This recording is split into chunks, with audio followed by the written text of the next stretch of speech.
जानेंगे आरटीई 2009 के बारे में। आरटीई जिसका नाम है शिक्षा का अधिकार। फिर बात करें आरटीई के फुल फॉर्म की, तो इसका फुल फॉर्म होता है राइट टू एजुकेशन।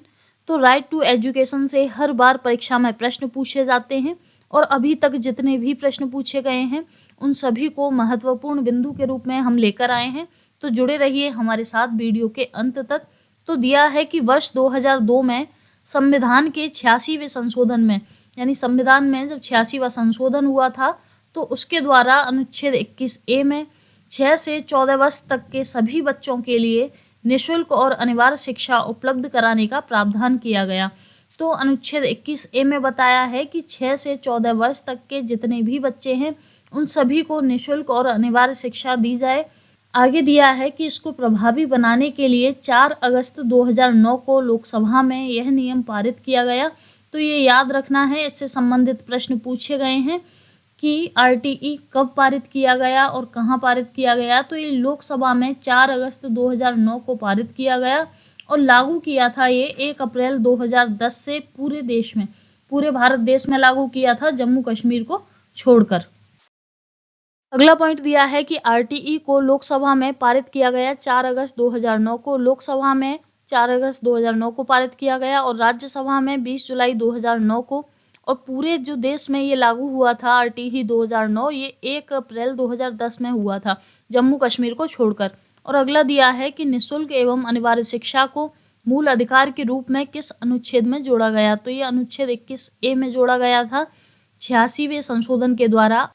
अगला पॉइंट दिया है कि आरटीई 2009 के अनुसार प्राइवेट या निजी स्कूलों में कितने प्रतिशत सीटें गरीब विद्यार्थियों के लिए आरक्षित होती हैं, कितनी सीटें रिजर्व होती हैं। तो यहाँ है 25%, जो कि धारा 12 में बताई गई हैं कि प्राइवेट या निजी स्कूलों में भी गरीब विद्यार्थियों के लिए सीट रिजर्व हैं, जो कि 25% हैं। इसके बारे में धारा 12 में बताया गया है। अगला पॉइंट दिया है कि प्रति व्यक्ति फीस लेने पर शुल्क का जुर्माना देना होगा, इसका प्रावधान है। तो इसका प्रावधान धारा 13 में किया गया है कि कक्षा 1 से लेकर 8 तक के सभी बच्चों को निःशुल्क शिक्षा दी जाएगी। यदि कोई शुल्क लेता है तो उस पर धारा 13 लगाई जाएगी और उसे जुर्माना देना होगा। अब देखेंगे आगे।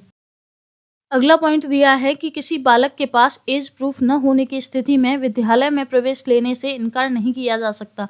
तो इसका प्रावधान धारा 14 में किया गया है कि यदि किसी बच्चे के पास एज प्रूफ नहीं है, आईडी नहीं है, तो उसे एडमिशन लेने से मना नहीं किया जा सकता।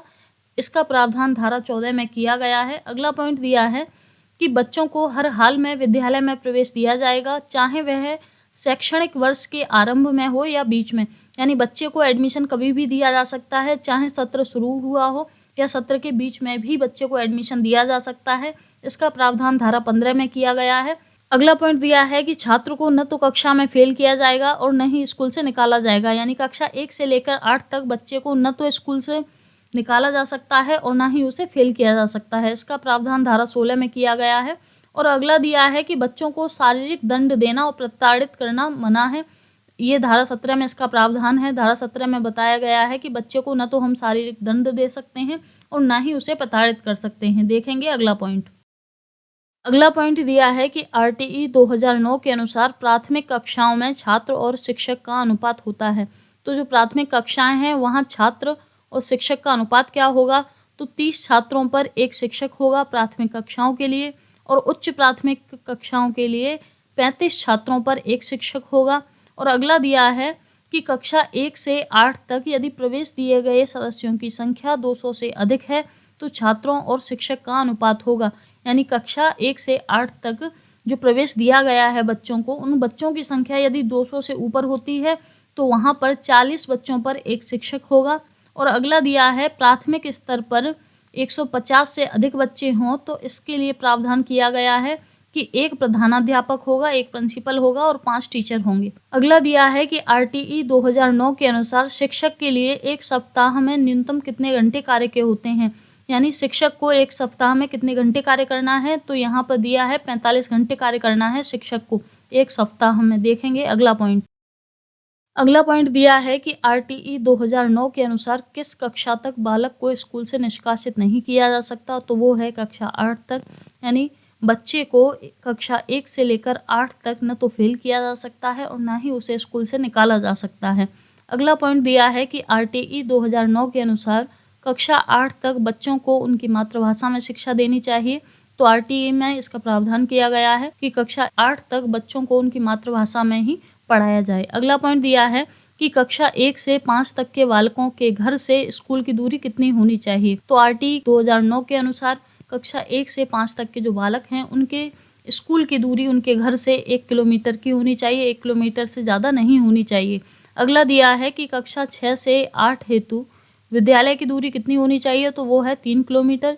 कक्षा 1 से 5 तक 1 किलोमीटर और कक्षा 6 से 8 तक 3 किलोमीटर तक होनी चाहिए। अगला पॉइंट दिया है कि RTE 2009 के अनुसार SMC यानी कि स्कूल मैनेजमेंट कमेटी का अध्यक्ष कौन होता है। तो स्कूल मैनेजमेंट कमेटी का अध्यक्ष होते हैं अभिभावक। देखेंगे अगला पॉइंट। अगला पॉइंट दिया है कि RTE 2009 के अनुसार विशेष आवश्यकता वाले बच्चों को किस शिक्षा व्यवस्था के अंतर्गत पढ़ाना चाहिए। यानी जो विशेष आवश्यकता वाले बच्चे हैं जिसमें दिव्यांग बच्चे भी आते हैं, तो उनके लिए कैसी शिक्षा व्यवस्था होनी चाहिए, कैसे पढ़ाना चाहिए उन्हें, तो उनके लिए समावेशी शिक्षा की व्यवस्था का प्रावधान किया गया है। अगला पॉइंट दिया है कि RTE 2009 के अनुसार प्राथमिक स्तर पर एक अध्यापक को प्रतिदिन कितने घंटे पढ़ाना चाहिए। यानी प्राइमरी लेवल पर टीचर को बच्चों को कितने घंटे पढ़ाना है प्रतिदिन। तो यहाँ पर प्राइमरी स्तर पर टीचर को प्रतिदिन बच्चे को 4 घंटे पढ़ाना है और उच्च प्राथमिक स्तर पर बच्चों को 4.5 घंटे पढ़ाना है प्रतिदिन। छोटे बच्चों को यानी प्राथमिक स्तर के जो बच्चे हैं 4 घंटे पढ़ाना है, उच्च प्राथमिक के बच्चों को 4.5 घंटे पढ़ाना है एक दिन में। आगे दिया है कि RTE 2009 के अनुसार कितने वर्ष के अंदर प्रत्येक वसावट के पास सरकारी स्कूल होंगे। तो 3 वर्ष के अंदर। यदि किसी जगह पर नई वसावट हुई है तो वहाँ 3 वर्ष के अंदर ही सरकारी स्कूल बनने चाहिए। इसका प्रावधान किया गया है RTE 2009 में। अगला दिया है कि RTE 2009 की किस धारा में बताया गया है कि शिक्षक प्राइवेट ट्यूशन नहीं पढ़ा सकते। तो धारा 25 में बताया गया है कि कोई भी शिक्षक, सरकारी शिक्षक, वो प्राइवेट ट्यूशन नहीं पढ़ा सकते। अगला पॉइंट दिया है कि RTE 2009 एक्ट में किस बात पर ध्यान नहीं दिया गया है। तो यहाँ पर जिस बात पर ध्यान नहीं दिया गया है वो है कि 14 वर्ष के पश्चात शिक्षा पर ध्यान नहीं दिया गया है। कि RTE 2009 में केवल यही प्रावधान है कि 6 से 14 वर्ष तक के बच्चों को निःशुल्क और अनिवार्य शिक्षा दी जाए, लेकिन 14 वर्ष के पश्चात कैसी शिक्षा दी जाए इस पर कोई भी विचार नहीं किया गया है। आगे दिया है कि छात्र एवं शिक्षक अनुपात में प्रधानाध्यापक शामिल नहीं होगा। तो ये बात याद रखनी है, ये प्रश्न परीक्षा में पूछा गया है। छात्र और शिक्षक का जो अनुपात होता है उसमें प्रधानाध्यापक शामिल होगा या नहीं।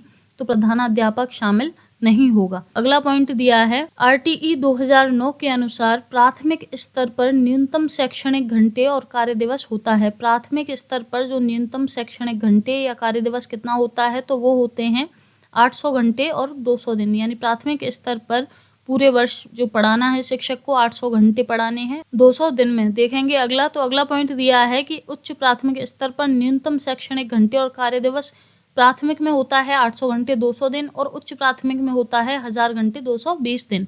आगे दिया है RTE 2009 के अनुसार दिव्यांग बच्चों के लिए मुफ्त शिक्षा दी गई है जो कि 18 वर्ष तक दी जाती है। तो RTE 2009 में बताया गया है कि दिव्यांग बच्चों को 18 वर्ष तक निःशुल्क शिक्षा दी जाएगी। तो इस प्रकार जितने भी प्रश्न RTE 2009 से सीटेट परीक्षा में पूछे गए हैं उन सभी के बारे में हमने जाना। तो जुड़े रहिए हमारे साथ हमारे YouTube चैनल पर। अगर आपको ये वीडियो पसंद आई हो तो लाइक, शेयर, कमेंट और सब्सक्राइब जरूर करें। मिलते हैं अगली एक ऐसी ही नई वीडियो में। जय हिंद, जय भारत।